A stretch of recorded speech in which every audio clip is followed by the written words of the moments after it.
Hello friends, स्वागत है आपका आपके अपने यूट्यूब चैनल नॉलेज ऑफ सुधा में। और आज चैप्टर 7 के क्वेश्चन आंसर्स लेकर आई हूँ। चलिए स्टार्ट करते हैं। अगर आपने वीडियो को सब्सक्राइब ना किया हो तो प्लीज़ वीडियो को सब्सक्राइब ज़रूर करिए और लाइक भी। चलिए क्वेश्चन फर्स्ट है, निम्न कथनों को ठीक करके लिखो। पहला क्वेश्चन है, इसमें आपको जो स्टेटमेंट दिया हुआ है उसको करेक्ट करके लिखना है। पहला क्वेश्चन है, तना मिट्टी से जल एवं खनिज लवण अवशोषित करता है। तो इसका राइट आंसर होगा, जड़ें मिट्टी से जल एवं खनिज लवण अवशोषित करती हैं। जो तना होता है वो जो मिट्टी के ऊपर का भाग होता है और जड़ें हमारी मिट्टी के अंदर फैली हुई होती हैं। तो जड़ें मिट्टी से जल एवं खनिज लवणों को अवशोषित करती हैं और वो तने तक पहुंचाती हैं। ठीक है। खा नंबर है, पत्तियां पौधे को सीधा खड़ा करती हैं। जो पत्तियां होती हैं वो पौधे को सीधा खड़ा करती हैं। तो इसका करेक्ट आंसर होगा, तना पौधे को सीधा खड़ा रखता है। जो पौधा होता है उसका जो मध्य भाग होता है वो तना होता है और पत्तियां जो होती हैं पौधे का सबसे ऊपरी भाग होती है। तो जो तना होता है वो पौधे को सीधा खड़ा रखता है। गा नंबर है, जड़ें जल को पत्तियों तक पहुंचाती हैं। देखिए इसका करेक्ट आंसर होगा, तना जल को पत्तियों तक पहुंचाता है। अभी जैसा कि ऊपर बताया कि जो जड़ों का कार्य होता है वो जल एवं खनिज लवण मिट्टी से अवशोषित करके तने तक पहुंचाता है और तना उन खनिज लवण और जल को पत्तियों और पौधे के सभी भागों तक पहुंचाता है। घ नंबर है, पुष्प के पुंकेसर एवं पंखुड़ियों की संख्या सदा एक समान होती है। इसका राइट आंसर होगा, पुष्प में बाह्य दल एवं पंखुड़ियों की संख्या सदा समान नहीं होती है। ऐसा कोई ज़रूरी नहीं है कि पुष्प में जितने भी बाह्य दल हों पंखुड़ियाँ भी उतनी ही हों। ठीक है। अंगा नंबर है, यदि किसी पुष्प के बाह्य दल परस्पर जुड़े हों तो उसकी पंखुड़ियां भी आपस में जुड़ी होंगी। इसका करेक्ट आंसर है, यदि किसी पुष्प के बाह्य दल परस्पर अलग हों तो उसकी पंखुड़ियां भी आपस में अलग अलग होती हैं, मतलब जुड़ी हुई नहीं होती हैं। अगर बाह्य दल अलग होंगे तो पंखुड़ियां भी आपस में जुड़ी हुई नहीं रहती हैं। ठीक है।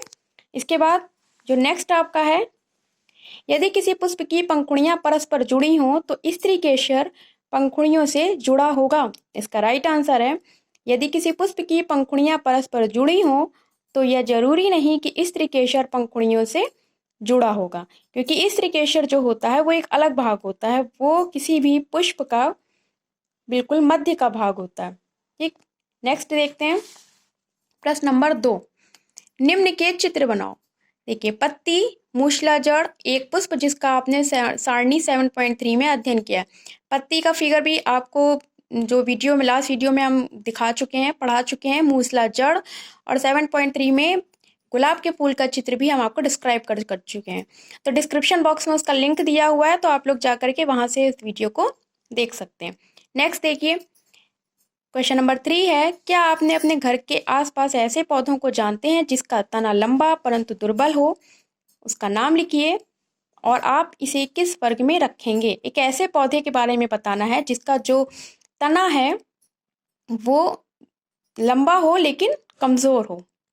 मनी प्लांट, मनी प्लांट का जो पौधा होता है ये सभी के घरों में पाया जाता है, इसलिए इसको यहाँ मेंशन किया है कि आपको समझने में थोड़ा आसानी रहे।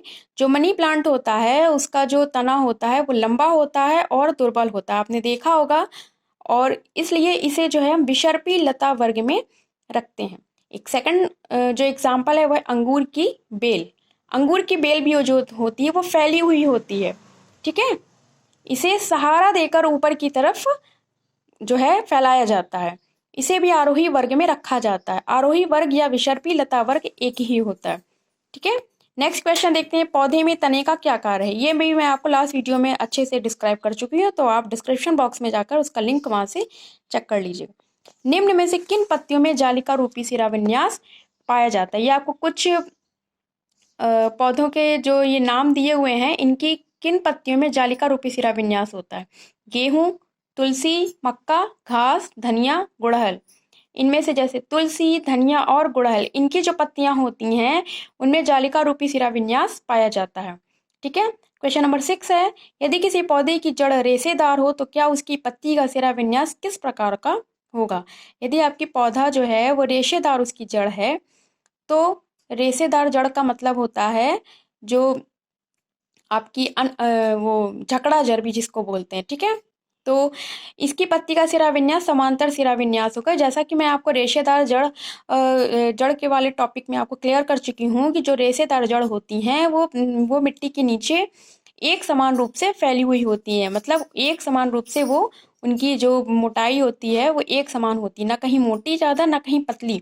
तो जो इनकी पत्तियों में जो सिरा विन्यास होता है वो भी इसी कारण से समांतर सिरा विन्यास होता है। क्वेश्चन नंबर 7 देखिए, यदि किसी पौधे की पत्ती में जालिका रूपी सिरा विन्यास हो तो उसकी जड़ें कैसी होंगी। जाहिर सी बात है, अगर जालिका रूपी सिरा विन्यास है तो उसकी जड़ें मूसला जड़ें होंगी, क्योंकि जो मूसला जड़ होती हैं उनकी भी जो पत्तियां जो मतलब सॉरी जड़ें होती हैं मिट्टी के नीचे जो फैली होती हैं वो एक समान रूप में नहीं होती हैं। ऊपर की तरफ मोटी और नीचे की तरफ वो पतली होती जाती हैं, और उनमें जो जड़ें फैली होती हैं वो जालिका रूप में फैली होती हैं, इसलिए इनकी पत्तियां भी जालिका रूपी सिरा विन्यास होता है।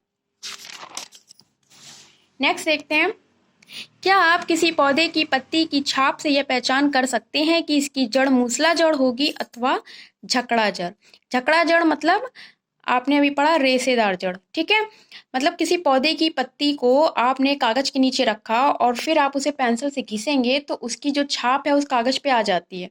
तो क्या उस छाप को देखकर आप ये बता सकते हैं कि वो जड़ जो है मूसला जड़ है या अपस्थानिक या झकड़ा जड़ या रेशेदार जड़।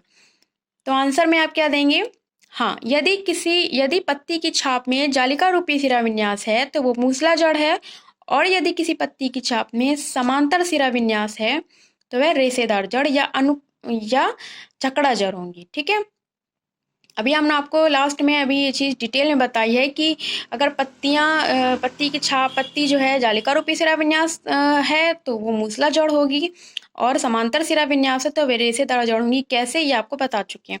नेक्स्ट देखिए, क्वेश्चन नंबर 9 है, पुष्प के विभिन्न भागों के नाम लिखो। पुष्प में कौन कौन से भाग पाए जाते हैं। पंखुड़ी, बाह्यदल, स्त्री केसर, पुंकेसर। और इन चारों के बारे में लास्ट वीडियो में अच्छे से बता चुके हैं। आगे देखें, प्रश्न क्वेश्चन नंबर 10 है, निम्न में से किन पौधों में फूल होते हैं। ये आपको कुछ पौधों के नाम दिए हैं और आपको इसमें बताना है कि इनमें से कौन कौन से ऐसे पौधे हैं जिनमें फूल भी लगे होते हैं। वो पौधों के नाम देख लेते हैं, घास, मक्का, गेहूं, मिर्च, टमाटर, तुलसी, पीपल, शीशम, बरगद, आम, जामुन, अमरूद, अनार, पपीता, केला, नींबू, गन्ना, आलू और मूंगफली। अब इनमें से कौन से ऐसे पौधे हैं जिनमें फूल लगे होते हैं, उन्हें आपको इसमें से छांट के उत्तर देना है। आंसर्स में देख लेते हैं, मक्का, टमाटर, तुलसी, पीपल, बरगद, आम, जामुन, अमरूद, पपीता और आलू। चलिए क्वेश्चन नंबर 11 देखते हैं, पौधे का वह भाग जो भोजन बनाता है, इस प्रक्रिया को क्या कहते हैं।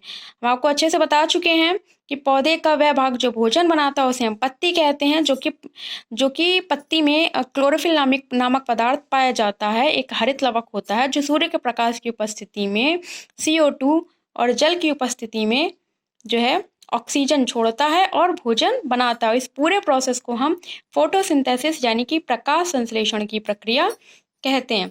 नेक्स्ट क्वेश्चन नंबर 12 देखिए, पुष्प के किस भाग में अंडाशय मिलता है। ये भी हम आपको बता चुके हैं, पुष्प के स्त्री केसर के सबसे निचले एवं फूले हुए भाग में अंडाशय पाया जाता है। जो स्त्री केसर होता है वो पुष्प का मादा भाग होता है, और पुष्प के सबसे जो बिल्कुल बीच का मिड का भाग होता है उसे स्त्री केसर कहते हैं।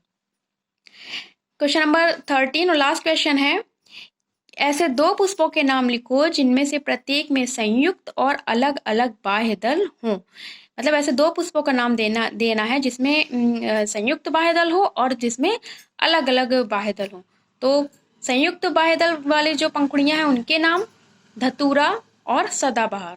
जो अलग अलग बाह्य दल वाली जो पंखुड़ियां हैं उनके नाम हैं वैसे पुष्प कौन से हैं, गुलाब और सरसों, ठीक है। तो ये आपका जो चैप्टर 7 का जो क्वेश्चन आंसर्स थे वो आपका कंप्लीट हो गए हैं। और फ्रेंड्स, अगर आपको ये वीडियो पसंद आया तो उसे लाइक करिएगा, सब्सक्राइब करिएगा और अपनी राय कमेंट सेक्शन में देना मत भूलिएगा। चलिए मिलते हैं नेक्स्ट वीडियो में, तब तक के लिए गुड बाय।